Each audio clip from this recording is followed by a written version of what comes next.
All right, this is Chucky, and you're listening to Chucky Radio. This podcast series is my opportunity to tell some fun and entertaining stories. When I would get into my in-depth stories, my friends would dub it Chucky Radio, hence the genesis of this podcast. I also love to travel, and many of these stories revolve around those trips.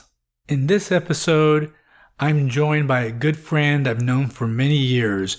Back when I was producing the film Drop Dead Sexy, I became friends with a wonderful group of people, and Tracie was one of those. A few years back, Tracie and I, along with our good friend Sarah Sharp, went on this great trip to Puerto Rico.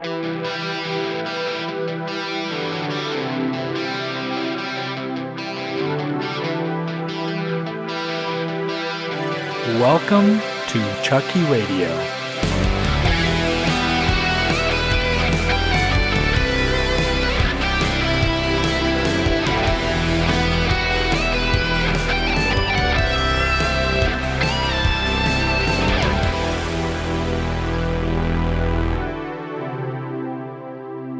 Okay, so a friend of mine who I've known for quite some time, welcome Tracie. Hi, Chucky. How are you doing? I'm doing all right. How about yourself with all this craziness? It's been crazy, right? Well, I want to have you on because, first of all, I've known you for a long time. It's got a little bit interesting how we met in Austin back in the crazy days when I was involved in Drop Dead Sexy. We met some good people during that time period too, right? Yeah, it was a good group. I feel like everybody was just starting out on their paths, and yeah, it was a nice creative group. In fact, of course, Austin's the best. Right, Yeah. Austin's so fun. I mean, I love. I mean, it was funny because I lived there during that time period when we were doing Drop Dead Sexy. I left to go back to the Dallas-Fort Worth area, and then just 10 years ago now, I moved back here, and this is it. This is home for me. Now, it's interesting. I was thinking about this. You've connected to some really cool people. Like, well, you and Sarah Sharp have become really good friends, and she was involved with our film. Yeah, Sarah's one of my best friends. Yeah, Sarah's amazing. Yeah. Love Sarah. Yeah. And then just recently, you were working with Joe Reitman, who was in Drop Dead Sexy. And I think, what's funny is I think I originally met him through you guys. And then I met him again a year later or so. I was working on the Real World Austin, and he came by and was talking to some cast members or something, but and then I met him again, and then I met him a third time somewhere else. I'm trying to remember. Then I moved out to LA, met him again, and I thought, God, I want to work with this guy. So he was in a short I did in 2011, and then I just worked with him again in the last short that's coming out soon. So yeah, he's a great friend. He's in my writing group. He's a fantastic actor, and that's all because of you guys. I originally connected with him. I mean, Sarah always says it's like that whole group, and just I've been fortunate that just cultivating really cool people and friendships with, just people who, I don't know, there was something about not just that time period, but do you find this even in just the film industry, that when you find good people in the film industry, you just have a tendency to hang on to them? Oh yeah, completely. I mean, you try to find your tribe, the people that you can go to. Making a film is a battle. Yeah, it's a battle you want to fight with your family. You want to go, obstacles you want to go through with your family. So right. I feel like my crews are like family to me. So that's awesome. And definitely people like you and Sarah are like family to me too. Yay. Well, what's funny is, and one of the things, I talk about a lot on these podcasts is I like to tell fun stories, and a lot of the stories revolve around travel. And so the one big travel trip, and I think this was the first time I had traveled with Sarah, because Sarah had always told me she wanted to travel. And once, she kind of found the opportunity to start traveling, her and I had talked about, hey, let's go do this trip to Puerto Rico. She'd been wanting to go there. And then at one point we had been talking to you, and you're like, I want to go. I want to get away. And we're like, hell yeah, come on, Tracie. And you ended up. It was the perfect time too, because usually Sarah would say a couple times, let's travel. But you guys were going at a time where it was like in between two shoots of mine or something. And I was like, oh my God, I can actually go. There's nothing holding me back. Like I can go with you guys. So it was fantastic. Great timing. And the thing that I remember, which was so cool about it, the flights were so cheap for some reason during that time period. And, it's funny. We were talking about this earlier, but it does almost feel like it was so long ago, even though that trip was only like just over 3 years ago. It does. But the last 3 years, so much. I mean, I'm just thinking about Puerto Rico and how much has happened to Puerto Rico in the last 3 years, because that was right before the huge hurricane. In fact, later that same year, I believe, is when, was it Maria hit? And I just remember watching like, oh my gosh, we were there and we got to experience all that. And now these poor people are just devastation and no power. And so just to kind of tell the story, we get into San Juan and our objective was to go to that island, Culebra. And right. The island of snakes, right? I was like, great, let's go to an island full of snakes now. But it was known as a beautiful island. And one of the things that stood out when we were researching it is it had one of the top 10 most beautiful beaches in the world, Flamingo Beach. And so, oh man. Yeah. So we get in, we drive, we get the rent-a-car, we drive straight to the ferry that's on the far east end, and we jump on that ferry, and then we get in kind of late day. I'll never forget, we get there, and of course, Sarah, she's always about like, let's find a really good place to eat, right? Like she's one of these travel, what do you call that? Aficionado? Yeah. There's like a term. Foodie of the world. She is. She's a foodie of the world. Every place I've been with her, she's always just seeking out like these awesome. So someone had told us there's this restaurant that sits on top of, I think it's like the tallest hill on that little island of Culebra, and it was called the Krusty Krab. Oh, right. And then the crazy part was, we didn't want to remember this.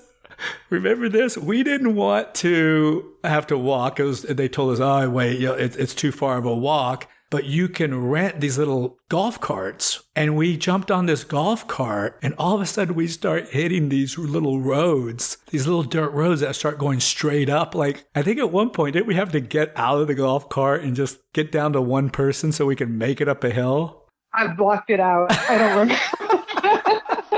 I blocked it out. But you know what I did not block out is that view. View when we got to the top. Good Lord. Gorgeous. It was beautiful. And the food was good too. And the food was amazing. And it turned out it wasn't a restaurant. It was just a trailer. But yeah, they just served us food out of the trailer. But yeah, it was amazing. Oh my, yeah, the crab, the fish.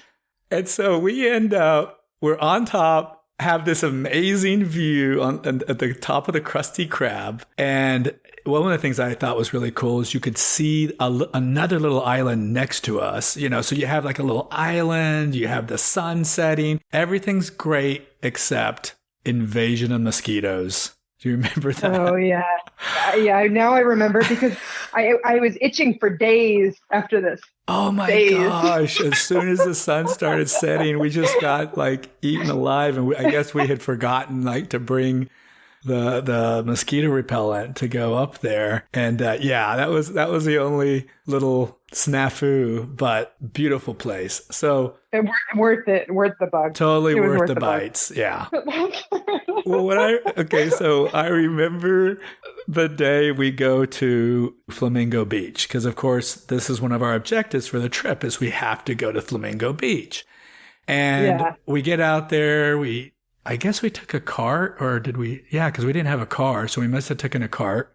And anyway, we get out to Flamingo Beach, and just amazing white sand beach. You're on this cove, beautiful, just crystal clear water. We were all just taking photos. We did our little jumping photos, which were fun. I'd always wanted to do those, I finally got it. I finally got a photo where I'm jumping in the air with my legs up in the, looks like I'm in you the look like you're only super like a high. foot off the ground, but you look like you're like, 3.5 feet. You look like you're a gymnast, Right, exactly. And so that was cool. I think you took mine. Mine was really good. Yeah. You just get down really low, and then with the iPhone, you just hold the button so it does that burst of photos.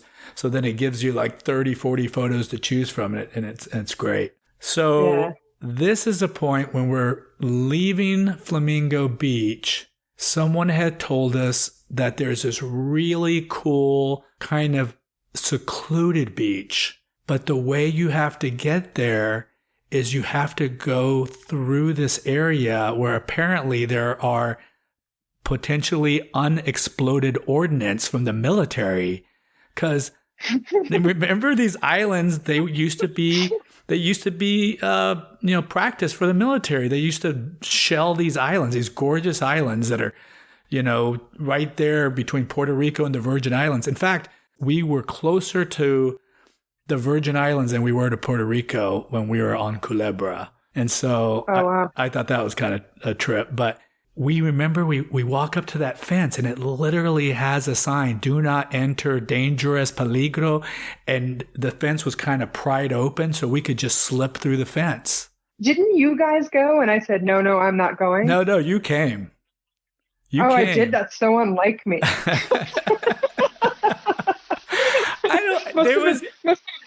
It must have been peer pressure. It was peer pressure. I mean, I don't think it had anything on there that said we were violating any kind of law or anything. I think it was... It's unlike me to walk across something that could have landmines. I've got enough of that in life.